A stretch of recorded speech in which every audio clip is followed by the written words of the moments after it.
What if your body has already been warning you about diabetes, and you've been explaining it away every single day? Not with dramatic symptoms, not with pain that stops you in your tracks, with something most people look at every morning and never really see: their feet.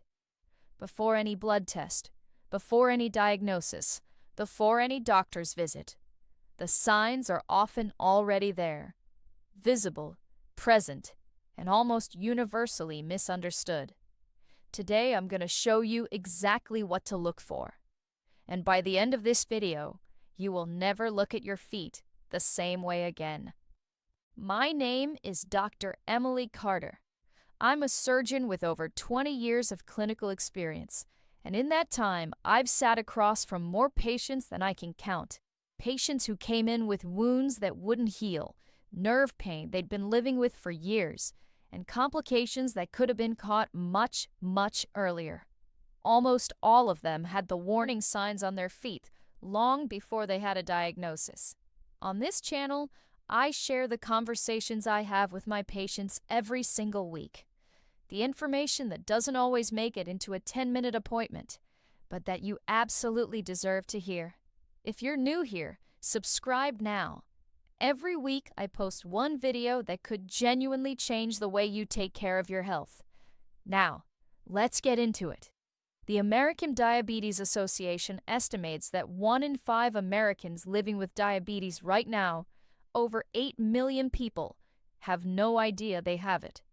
They're going about their lives, sleeping, working, exercising, and all the while, elevated blood sugar is quietly damaging their nerve, narrowing their blood vessels, and compromising their kidneys. The signs are there. They're just hiding in plain sight. Let me show you where. Sign number 1. Tingling, numbness, or that pins and needles feeling in your feet. I hear the same explanation from patients almost every time. Dr. Carter, my foot just falls asleep sometimes. I was sitting with my legs crossed. And yes, occasional numbness from pressure or position is completely normal. But I always ask one follow-up question. Is this happening regularly, without a clear reason? Because recurring, unexplained tingling in the feet is one of the earliest signs of peripheral neuropathy, nerve damage caused by chronically elevated blood sugar.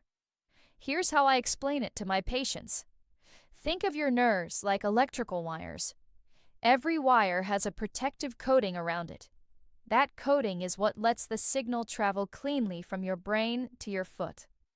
When blood sugar stays elevated, it behaves like a slow-acting acid, gradually eating through that coating. The wire still functions for a while, and that fuzziness is exactly what you're feeling. The American Diabetes Association reports that peripheral neuropathy affects nearly 50% of people with diabetes, and it almost always begins in the feet. My daily recommendation: a 20 to 30-minute walk every single day. Not a run, a walk. Movement maintains blood flow to the nerve endings. And starting today, not next month, begin reducing added sugar in your diet.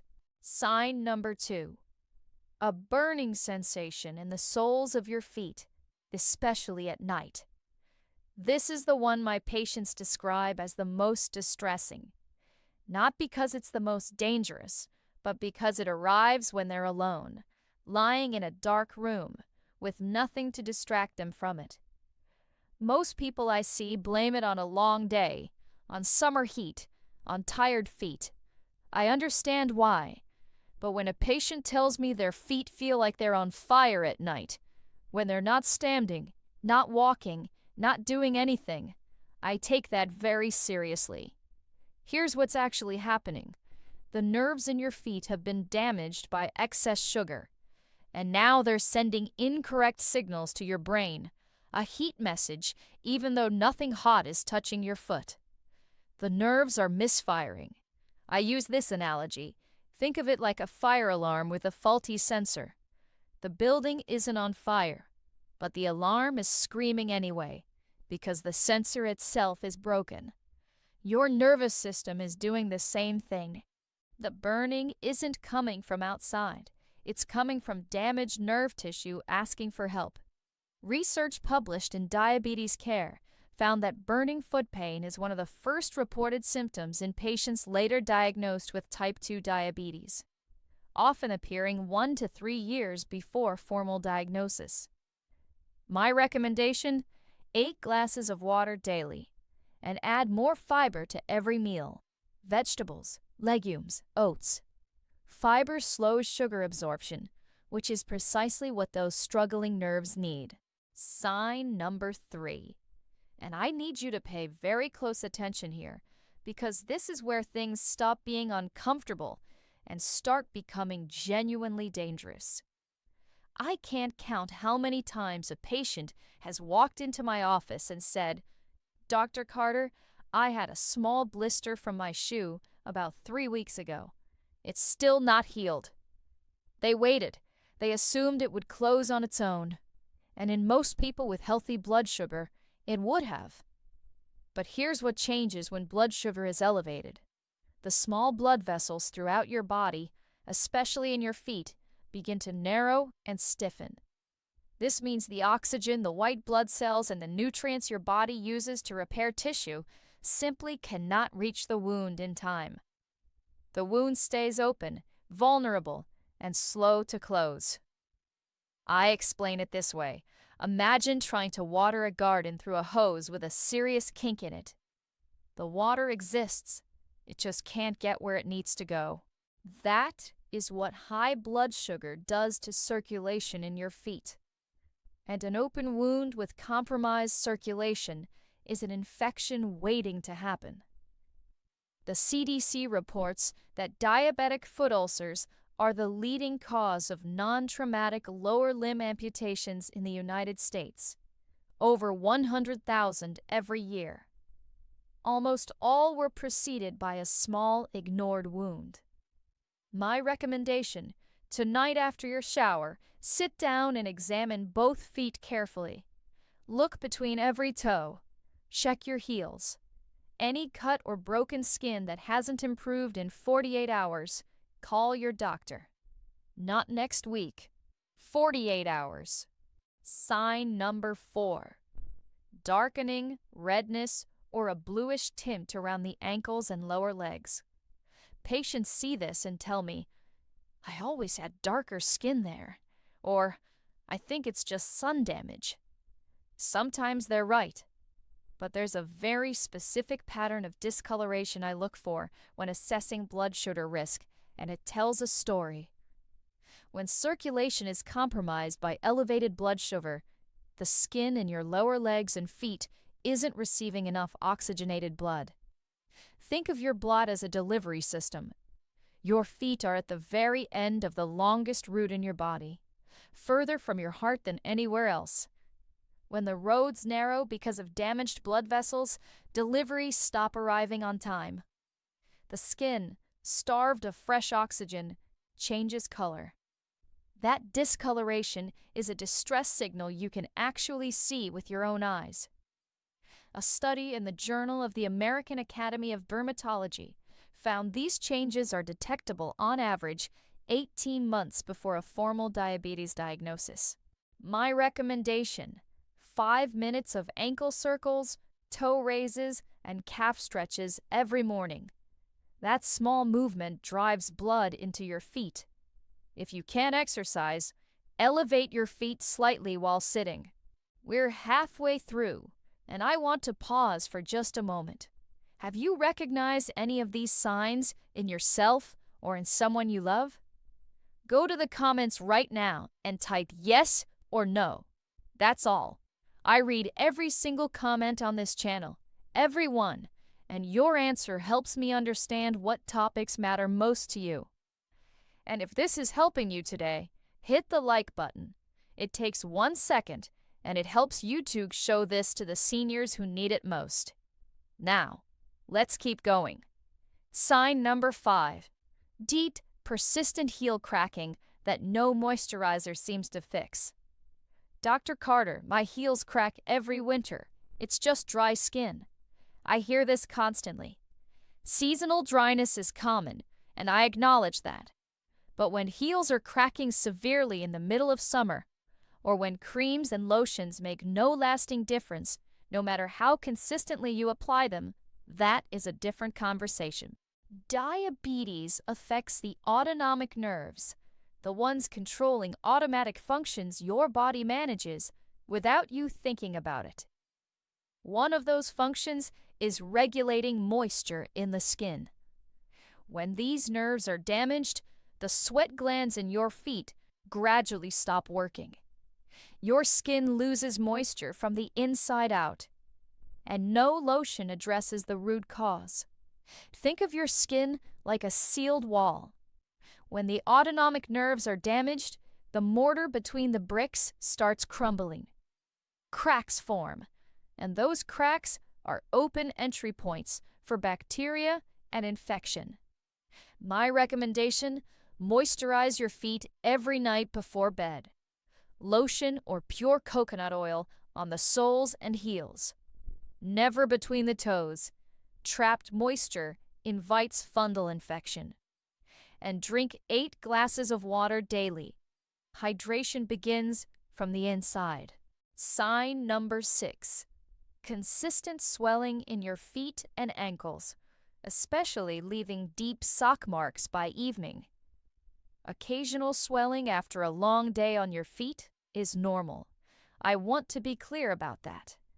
But when it is persistent, both feet, and you're pressing your finger into the swollen skin and the indentation stays, that's called pitting edema, and it tells me something important. High blood sugar over time damages the kidneys, and the kidneys are what regulate your body's fluid balance. Think of your kidneys as your body's filtration plant. Every drop of blood passes through them to be cleaned. When high blood sugar damages those filters, the system backs up. Excess fluid has nowhere to go except downward. Gravity does the rest, pooling it in your ankles and feet. The National Kidney Foundation reports that diabetic kidney disease affects approximately 1 in 3 adults with diabetes, and lower extremity swelling is frequently the first visible sign. My recommendation: when resting, elevate your feet above heart level. Reduce sodium, read your labels, and if swelling is new or worsening, mention it at your next appointment. Sign number 7. Intense, sharp, or electric pain in the feet, especially at night. This is the sign I see most often misdiagnosed, and I hear almost the same sentence every time. I've been taking ibuprofen for it for months. I assumed it was arthritis. When nerves are damaged by chronic high blood sugar, they don't always go quiet. Sometimes they become hyperactive, firing random, intense signals that your brain interprets as severe pain. Stabbing, electric, like a hot needle through the sole of your foot. Think of a car alarm damaged in a fender bender. Nobody is breaking into the car, but the alarm starts screaming every few minutes anyway, because the sensor itself is broken. That's exactly what a damaged nerve does. The pain is completely real, but its source is nerve dysfunction, not injury. And ibuprofen will never fix a damaged nerve.